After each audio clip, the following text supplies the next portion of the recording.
अस्सलाम वालेकुम। आज की मेरी व्लॉग में आप लोगों के साथ शेयर कर रही हूँ कि मैंने अपने हस्बैंड के लिए जो बर्थडे का इफ्तारी बनाई थी वो सब कुछ मैंने कैसे मेंटेन किया और किस तरह किया। तो एक दिन पहले दावत से मैं हमेशा शॉपिंग पे जाती हूँ, शॉपिंग ग्रोसरी उठा के ले आती हूँ। उसी दिन मैंने केक बना लिया क्योंकि ये पाइनएप्पल का केक था और एक दिन फ्रिज में रहे तो ज़्यादा मज़े की होती है। और केक का ये बॉक्सेस में रेडीमेड लेती हूँ और इसके पीछे जो इंस्ट्रक्शन लिखा हुआ है बस आपने उसको फॉलो करनी है। इसको मैंने रख लिया ओवन पे 350 पे बेक करने के लिए। और जब ये बेक हो गई उसके बाद मैंने इसको किचन के काउंटर पे 2 आवर्स तक छोड़ दिया कि कम्प्लीटली इसका टेम्परेचर डाउन हो जाए। और इस बार मैंने इसका क्रीम जो था घर में बनाई थी हैवी व्हिपिंग क्रीम से और बहुत मज़े की क्रीम बनी थी और बहुत आसान है। बस आपने इसको अपने किचन एड के मिक्सर में डालना है, मिक्स करना है जब तक कि ये सही तरह क्रीम के शक्ल में ना बन जाए। और फिर मैंने इसको कटिंग किया तो मुझे हॉट शेप बनानी थी इनके लिए। उसके लिए मैंने एक स्क्वायर केक बनाई थी और एक साथ में जो था सर्कल। इससे बहुत ज़्यादा खूबसूरत हॉट शेप केक बनती है जैसे अभी मैं आपको दिखाऊंगी। इस तरह देखें,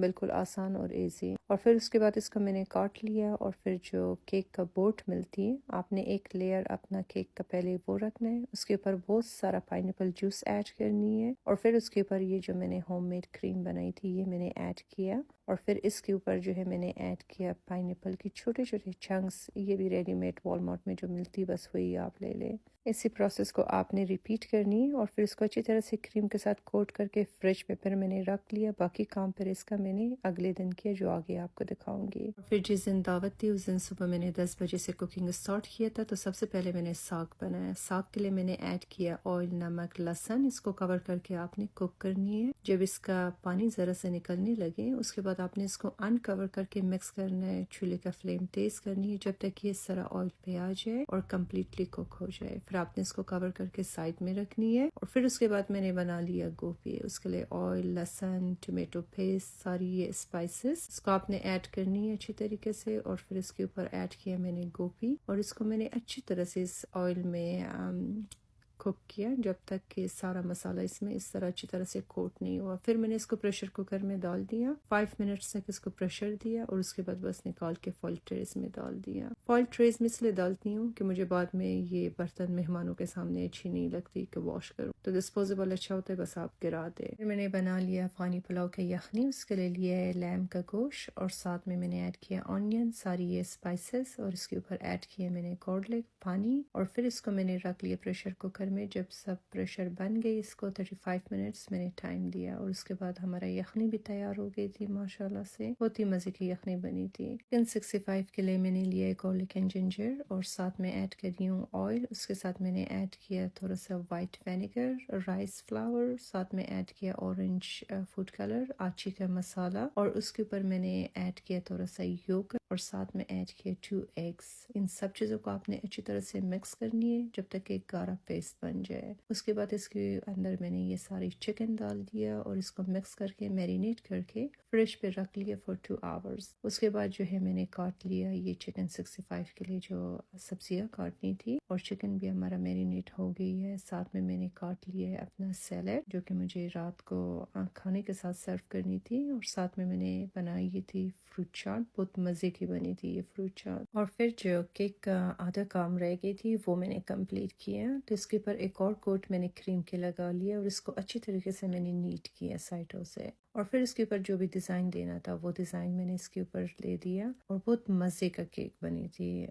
सबको काफ़ी ज़्यादा अच्छी लगी केक। और इसके ऊपर जो भी डिज़ाइन आप देना चाहती हो आपकी अपनी मर्ज़ी। मेरे दिमाग में इस वक्त जो भी डिज़ाइन आ रही थी वही मैं इसमें दे रही थी। और इसमें मैंने स्ट्रॉबेरी से फ्लावर्स बना के इसके ऊपर रखा था और बस फिर इसके ऊपर लिखाई किया। अब जो लोग पूछ रहे थे कि ये जॉन कौन है, जॉन मेरा हस्बैंड है। मैं उनको उस्मान नहीं कहती हूँ, मैं उनको जॉन कह के पुकारती हूँ। तो फिर मैंने बनाना शुरू किया रोटियाँ और आज रोटियाँ बहुत ज़्यादा मज़े की बनी थी।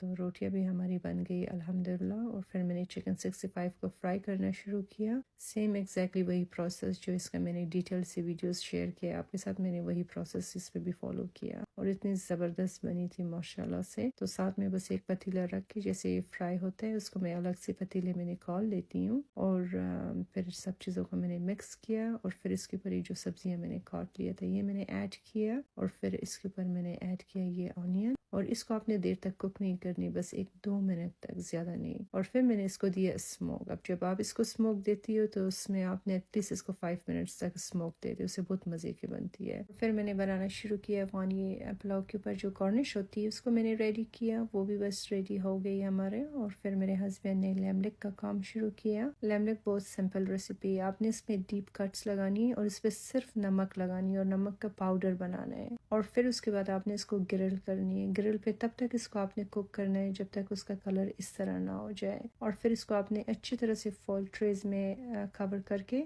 अवन में रखनी है। अवन में 3-4 घंटे तक आप इसको रखें 200 टेम्परेचर पे। फिर मैंने बनाना शुरू किया शरबत। उसके लिए लीमू का स्लाइसेस, मिंट, साथ में मैंने तुख्म मलंगा, जामशरीन और पानी इसको ऐड करके साइड में मैंने रख लिया। और फिर मैंने काम शुरू किया अफ़गानी पुलाव पे। तो इस अफ़गानी पुलाव की जो रेसिपी है डिटेल से मैंने यूट्यूब में आप लोगों के लिए बहुत पहले मैंने शेयर किया था, तो आप वो वॉच करें जिन्होंने पूछा था कि इसका फुल आप रेसिपी दे। और इसको ओवन में मैं किस तरह दम देती हूँ इस फॉइल ट्रे पे, मैं इसी तरीके से जो आपको दिखा रही हूँ ये सब कुछ डाल के, और फिर ओवन में 550 पे 30 मिनट्स तक मैं इसको रखती हूँ कि जब तक इसका यखनी सूख जाए। और जब यखनी सूख गए फिर इसको 200 टेम्परेचर पे 25 या 35 मिनट्स और दम पे फिर मैं लगाती हूँ। तो फिर उसके बाद बहुत फ्लफी और मज़े की चावल बनती है। और फिर जो है मैंने सारे बर्तन धो लिया, किचन मैंने साफ़ किया, घर साफ़ कर लिया। जो डिश आउट के लिए मुझे बर्तन चाहिए थी वो मैंने सारे निकाल के काउंटर पे रख लिया। सारा खाना मैंने अवन में रख लिया। और फिर मैं खुद जाके शावर मैंने ले लिया, तैयार हो गई। और आज ये आउटफिट जो मैंने पहना हुआ है के इनके कलेक्शन से, इसके मैं एक अलग सी वीडियो आप लोगों के लिए पोस्ट कर लूँगी इंशाल्लाह। और फिर सब आगे रोज़ा अफ्तार किया, नमाज पढ़ लिया इन्होंने, और तब तक मैंने खाना लगा लिया और सब ने काफ़ी एंजॉय किया अल्हम्दुलिल्लाह।